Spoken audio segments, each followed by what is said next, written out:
मैं किसी धर्म की बुराई नहीं करता हूँ और न ही किसी धर्म को बढ़ावा देता हूँ। मैं किसी की भावनाओं को ठेस नहीं पहुँचाना चाहता। फिर भी यदि किसी को मेरी बातें अच्छी नहीं लगती हैं तो मैं हृदय से क्षमा प्रार्थी हूँ। जय मसीह की भाइयों बहनों, कैसे हैं आप लोग? मुझे पूरा विश्वास है कि आप लोग बहुत अच्छे तरीके से होंगे और शांति और आनंद का जीवन बिता रहे होंगे। बहनों भाइयों, सबसे पहले मैं आपका धन्यवाद करता हूं कि आप मेरे वीडियोज को इतना सराह रहे हैं, उसको पसंद कर रहे हैं और उसको वायरल कर रहे हैं। इसके लिए मैं आपका धन्यवाद करता हूं। भाई बहनों, आज का विषय है, आज दो विषय पर मैं बातचीत करूंगा। पहला है मूर्खता, मूर्ख किस प्रकार मूर्खता करता है, और दूसरा है आलस्य। मूर्खता और आलस्य, इन दो विषयों पर मैं आपसे आज बातचीत करूंगा। भाइयों बहनों, जो मूर्ख होता है वो कभी अपने आप को मूर्ख नहीं समझता। वो सोचता है कि हम दुनिया के सबसे ज्यादा बुद्धिमान व्यक्ति हैं। इसलिए मूर्ख से कभी बहस नहीं करनी चाहिए। बहस से कुछ हासिल नहीं होगा, उल्टे आप मानसिक पीड़ा लेके वापस आ जाएंगे, क्योंकि मूर्ख को आप समझा नहीं सकते। बहस करके, तर्क करके, लॉजिकली उसको समझा नहीं सकते। वो अपनी जिद पे अड़ा रहेगा। भाइयों बहनों, मैं एक उदाहरण देकर समझाने की कोशिश करता हूं।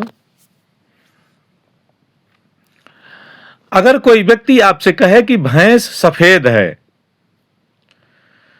तो इसका दो मतलब हो सकते हैं।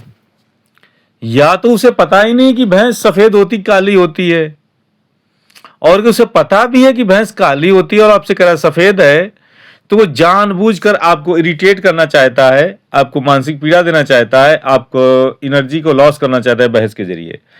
तो भाइयों बहनों, जैसे ही आपके सामने कोई ये कहे कि भैंस सफेद है, तो भैया उससे हाथ जोड़ के बोल दो, हाँ भैया भैंस सफेद होती है, आप वहां से चलिए, बहस मत करिए। क्योंकि अगर वो बहस करना ही चाहता है और उसे पता है कि भैंस काली है, तो वो तैयार करने के लिए कि भैंस सफेद होती है, और आप उसे समझा नहीं पाएंगे, क्योंकि ऑलरेडी वो जानता है भैंस काली होती है। फिर आते हैं दूसरे रीजन पे, दूसरे कारण पे, अगर वो कह रहा है कि भैंस सफेद है। अगर मान लिया कि उसे पता ही नहीं है कि भैंस सफेद है कि काली है, तो फिर अगर उसे पता नहीं है कि भैंस सफेद है काली, इसका मतलब वो महामूर्ख है। उससे ज्यादा मूर्ख व्यक्ति शायद ही कोई दूसरा हो। तो मूर्ख से फिर आप बहस नहीं कर सकते। तो अगर कोई कहता है कि भैंस सफेद है, तो चाहे रीजन, चाहे उसे पता हो और चाहे ना पता हो, आप उसे बहस में हरा नहीं सकते। इस पे एक कहानी कही जाती है कि जंगल में एक वो था, एक लोमड़ी थी और एक गधा था। तो लोमड़ी ने कहा गधे से कि नहीं, गधे ने लोमड़ी से कहा कि आसमान हरा होता है। लोमड़ी का नहीं भाई, आसमान नीला होता है। गधा कहना नहीं नहीं नहीं नहीं, आसमान हरा होता है, मुझे पता है कि आसमान हरा होता है। लोमड़ी ने कहा नहीं नहीं नहीं, आसमान नीला ही होता है।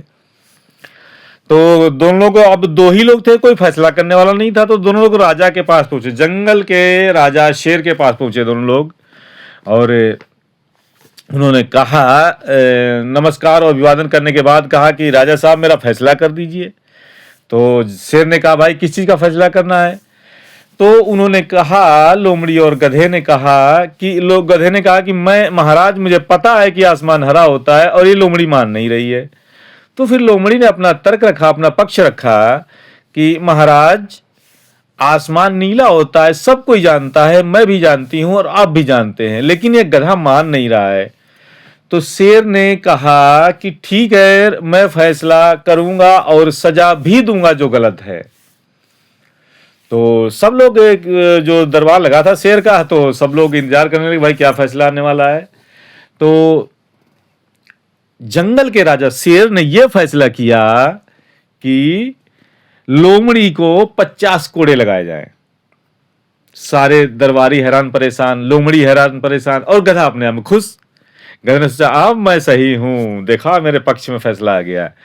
तो लोमड़ी को 50 कोड़े लगाए गए, और कोड़े खाने के बाद लोमड़ी ने शेर से प्रश्न किया कि महाराज आपको भी पता है आसमान नीला होता है, मुझे भी पता है कि आसमान नीला होता है, सभी लोगों को पता है आसमान नीला होता है, फिर भी आपने मुझे कोड़े क्यों लगवाए? तो महाराज राजा शेर ने कहा सवाल ये नहीं है कि आसमान नीला होता है या हरा होता है, सवाल ये होता है कि गधा को सब लोग जानते हैं मूर्ख है, और तुमने से बहस क्यों की? सजा तुम्हें इस बात की मिली है कि तुमने गधे से या मूर्ख से बहस की, इस बात की सजा मिली है। इससे हमें दोस्तों ये कहानी सच है क्यों मुझे नहीं पता, आप लोगों को भी नहीं पता, लेकिन एक शिक्षा मिलती है कहानी से। और कहानियां, कहावतें, लोकोक्तियां, मुहावरे या कुछ भी होता है उनसे हमें सीख लेनी चाहिए। तो इस कहानी से हमें ये सीख मिलती है कि मूर्ख से कभी भी बहस नहीं करनी चाहिए।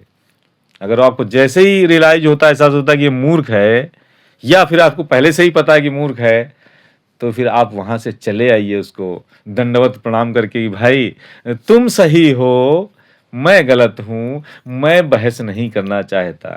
भाइयों बहनों, कुछ वचन है मूर्ख और मूर्खता के बारे में बाइबल से, मैं उनको बोलना चाहूंगा। ये किताब है नीति वचन पुराने नियम की, और इसमें लिखा है अध्याय 26, नीति वचन अध्याय 26 के 4 वचन में लिखा है कि मूर्ख को उसकी मूर्खता के अनुसार उत्तर न देना, ऐसा न हो कि तू भी उसके तुल्य ठहरे। भाई उन्होंने साफ साफ इसमें लिखा है कि मूर्ख को उसकी मूर्खता के अनुसार अगर उत्तर देंगे, आपसे बहस करेंगे, आप उसको हराने की कोशिश करेंगे, और अगर आपने उसी के अनुसार उत्तर दिया तो लिखा है कि ऐसा न हो कि तू भी उसके तुल्य ठहरे। मतलब इसका साफ साफ है कि अगर आपने मूर्ख के साथ मूर्खता की बहस की उसको समझाने के लिए, तो आप भी मूर्ख ही ठहरेंगे। तो ऐसा भाइयों बहनों कोई काम नहीं करना चाहिए कि मूर्ख के साथ बहस करके आप भी मूर्ख हो जाए। भाइयों बहनों, दूसरा वचन है कि जो मूर्ख के हाथ से संदेशा भेजता है वह मानो अपने पांव में कुल्हाड़ा मारता और विष पीता है। भाइयों बहनों, इस वचन का साफ साफ मतलब यह है कि हमें मूर्ख से कोई काम नहीं लेना चाहिए। अगर आप संदेशा भेज रहे हैं, इसका सीधा सा मतलब वचन के हिसाब से है कि आप अपने पांव में कुल्हाड़ी मार रहे हैं और आप जहर का घूंट पी रहे हैं। एक और वचन पढ़ते हैं, लिखा कि जैसे लंगड़े के पांव लड़खड़ाते हैं वैसे ही मूर्खों के मुंह में नीति वचन होता है। अगर कोई मूर्ख है और वो नीति वचन या ज्ञान दे रहा है किसी को या अच्छी बातें बोल रहा है, तो वो सही से नहीं बता पाएगा, उसके पैर लड़खड़ाएंगे, वो कॉन्फिडेंस होगा नहीं और उस सही से अपनी बात को समझा नहीं पाएगा, क्योंकि उसे उस बात के बारे में एहसास नहीं है, एक्सपीरियंस नहीं है। वो सिर्फ किसी के कहने से या फिर कहीं से पढ़ाई की जानकारी मिल गई। तो कहने का मतलब है कि मूर्ख से दूरी बना के रखनी चाहिए और उनसे बहस करने से बचनी चाहिए। दूसरा हमारा विषय है तो बहनों भाइयों, आलसी यानी आलसी व्यक्ति के बारे में मेरा ये मानना है। पहले हम वचन ही पढ़ लेते हैं। इसी अध्याय 26 के 14वें वचन में बताया गया कि जैसे किवाड़ अपनी चूल पर घूमता है वैसे ही आलसी अपनी खाट पर करवटे लेता है। भाइयों बहनों, आलसी व्यक्ति होता है वो कुछ करना नहीं चाहता, उसके पास बहाने बनाने के लिए बहुत सारी बातें होती हैं। और लिखा है कि जैसे किवाड़ होता है, वो कब्जा लगा होता है, चूल होता है, उस पर बस इधर उधर होगा, वो कहीं हिल के दूसरे उसका विस्थापन नहीं होगा, कहीं जा नहीं पाएगा, वो इधर इधर लौटेगा। लिखा है कि जैसे किवाड़ अपनी चूल पर घूमता है वैसे ही आलसी अपनी खाट पर करवटे लेता है। और आलसी व्यक्ति का ज्यादातर समय अपनी चारपाई पे, अपने बिस्तर पर बीतता है, वो करवट बदलता रहेगा। और अगर सुबह उठना है जल्दी तो कहेगा 5 मिनट और 5 मिनट और 5 मिनट और, वो 5-5 मिनट करके को आधा एक घंटा देर से उठे। उसके पास अपने आप को समझाने के लिए बहाने होते हैं। दूसरे को तो समझाएगा, समझा अपने आप को समझा लेगा कि भाई 5 मिनट और। अगला वचन है कि जो मार्ग पर चलते हुए पराये झगड़े में विघ्न डालता है सो वह उसके समान है जो कुत्ते के कानों को पकड़ता है।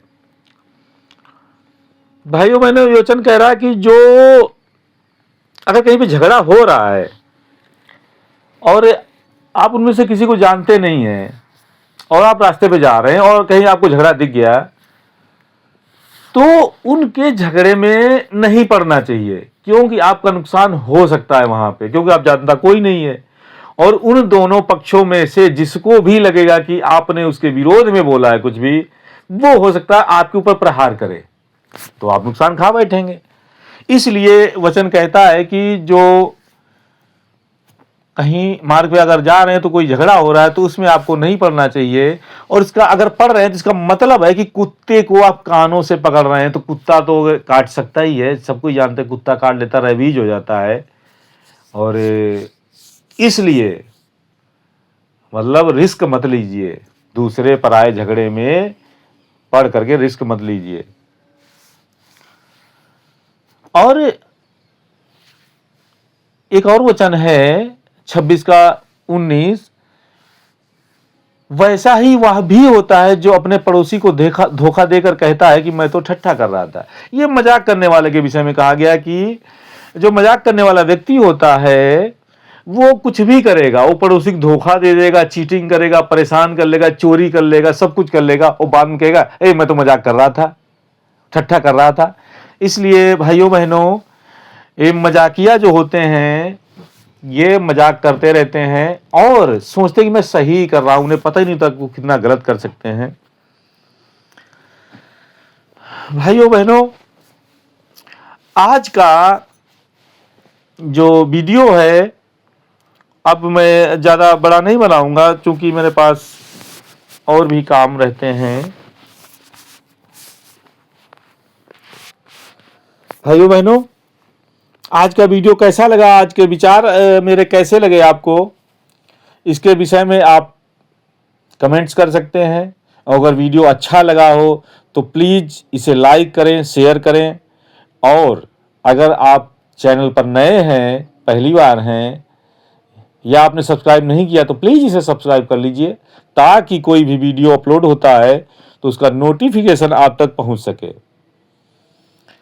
धन्यवाद भाइयों बहनों।